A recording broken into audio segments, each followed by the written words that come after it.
तो बच्चों, इस वीडियो में हम एक्सरसाइज 12A के क्वेश्चन 3 और 4 सॉल्व करेंगे। क्वेश्चन 3 है identify term and factors in the following expressions. ठीक है, तो ये बिल्कुल वैसे ही जैसे हमने ट्री डायग्राम बना के किया था। तो इसमें ट्री डायग्राम ना बना के इसे कॉलम में हम एक्सप्रेशंस को टर्म में और फिर टर्म को फैक्टर्स में तोड़ेंगे।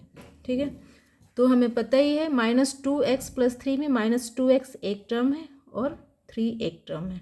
ठीक है, तो इनको अलग अलग लिख लेते हैं, -2x और 3। ठीक है, ये दो टर्म हो गए। अब इनको तोड़ लेते हैं फैक्टर में। एक है -2, इसमें -2 है, दूसरा है x और इसमें सिर्फ 3 है।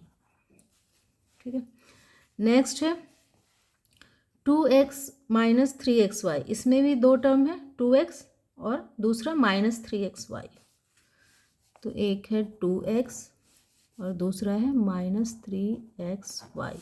अब इनको फैक्टर में तोड़ लेते हैं। तो एक तो है 2 और दूसरा है x और इसमें है -3 है, एक x है और एक y है। ठीक है, नेक्स्ट है 4p - 5p² क्यूब। ठीक है, तो इसमें हम देख रहे हैं 4p एक टर्म है और -5p² क्यूब, इसमें ये दो टर्म, दूसरा टर्म है। तो एक तो है 4p और दूसरा टर्म है 5p² क्यूब। ठीक है, अब इनको तोड़ लेते हैं टर्म को फैक्टर्स में। तो इसमें 4 एक फैक्टर है और एक p है और इसमें 5 है और p² है, मतलब p × p, 2 टाइम p। तो p है, क्यूब है, मतलब q × q, 3 q लिखना पड़ेगा, q q। ठीक है, ये हो गए फैक्टर। तो ये हमें पता ही है कि इनका जो प्रोडक्ट होता है वो होता है टर्म। इन्हीं का मल्टीप्लाई करके जो प्रोडक्ट है वो टर्म है और फिर टर्म जो हो मिलके फिर एक्सप्रेशंस बनाते हैं। नेक्स्ट है 7a² b - 5ab। ठीक है, तो 7a² b एक टर्म है, 7a² b एक टर्म है और दूसरा है -5ab। ठीक है, और एक चीज़ यहाँ मैंने छोड़ी है, ये -5 है। ठीक है, -5p² क्यूब, ये -5 है। ठीक है, और तो कहीं ये 3 माइनस मैंने यहाँ लगाया है, बाकी -2 इसमें भी लगाया है। ठीक है, तो अब इसको तोड़ते हैं।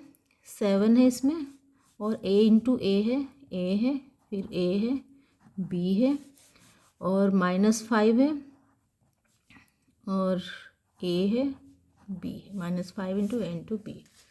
ठीक है, a² a × a। नेक्स्ट है 2/3m - 3/4n।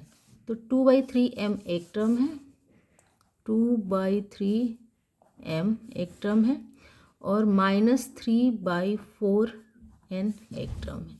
अब इनको तोड़ लेते हैं। तो 2/3 एक फैक्टर है और m एक है और -3/4 एक फैक्टर है और n एक फैक्टर है।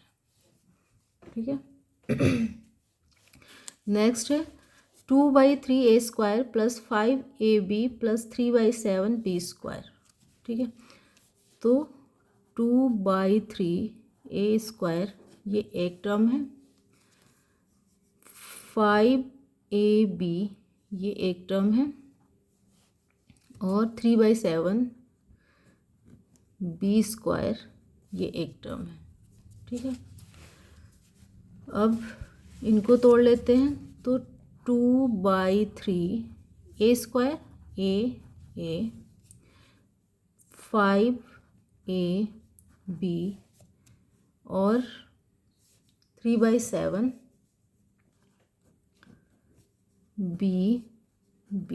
क्योंकि b² है। ठीक है, इसमें तो नेगेटिव नहीं। तो ये आप लोगों का क्वेश्चन 3 हो गया। नेक्स्ट है क्वेश्चन 4।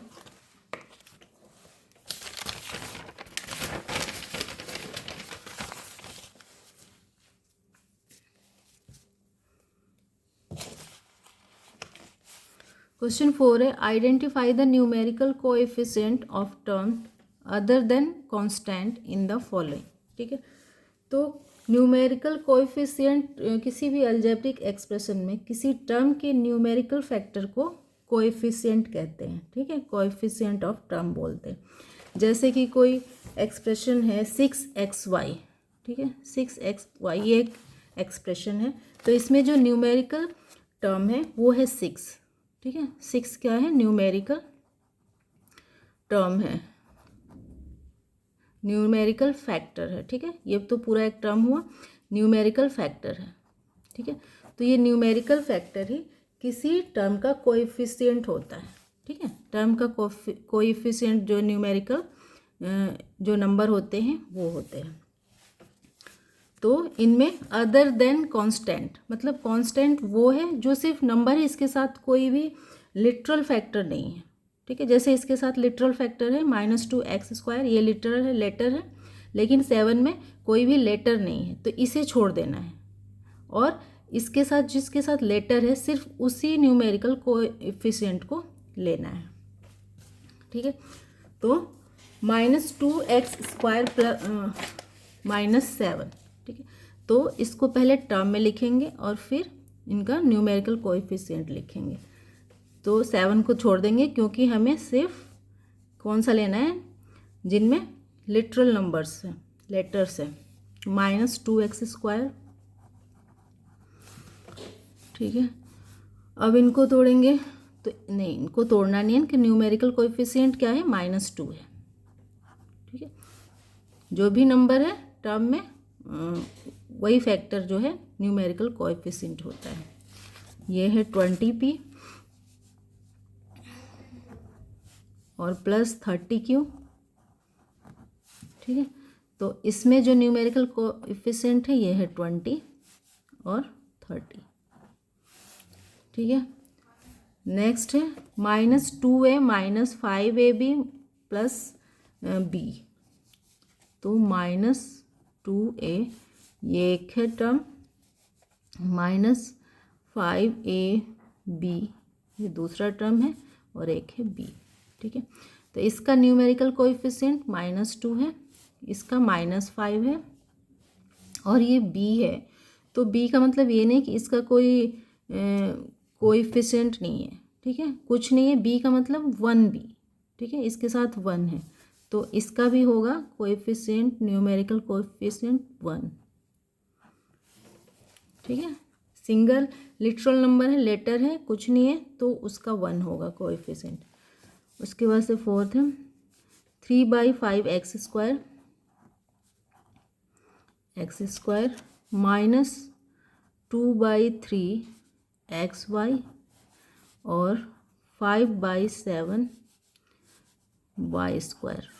ठीक है, तो इसमें न्यूमेरिकल कोएफिशिएंट है 3/5 -2/3 और 5/7। ठीक है, नेक्स्ट है 5th -3.89 r³। ठीक है, तो इसमें सिर्फ एक ही टर्म है, तो टर्म यही सेम होगा, -3.89 r³। ठीक है, और इसका न्यूमेरिकल कोएफिशिएंट है, नंबर है -3.89। नेक्स्ट है 0.1p + 0.01q -3.2pq। तो इसको टर्म में तोड़ेंगे तो होगा 0.1p 0.01q और -3.2pq। ठीक है, तो इसका न्यूमेरिकल कोएफिशिएंट है 0.1, इसका है 0.01 और इसका है -3.2। ठीक है, तो ये क्वेश्चन 4 भी हो गया। इस वीडियो में इतना ही। अगर आप लोगों को ये वीडियो हेल्पफुल लगी हो तो प्लीज़ मेरे चैनल को सब्सक्राइब करें और इस वीडियो को लाइक और शेयर करें। Thank you.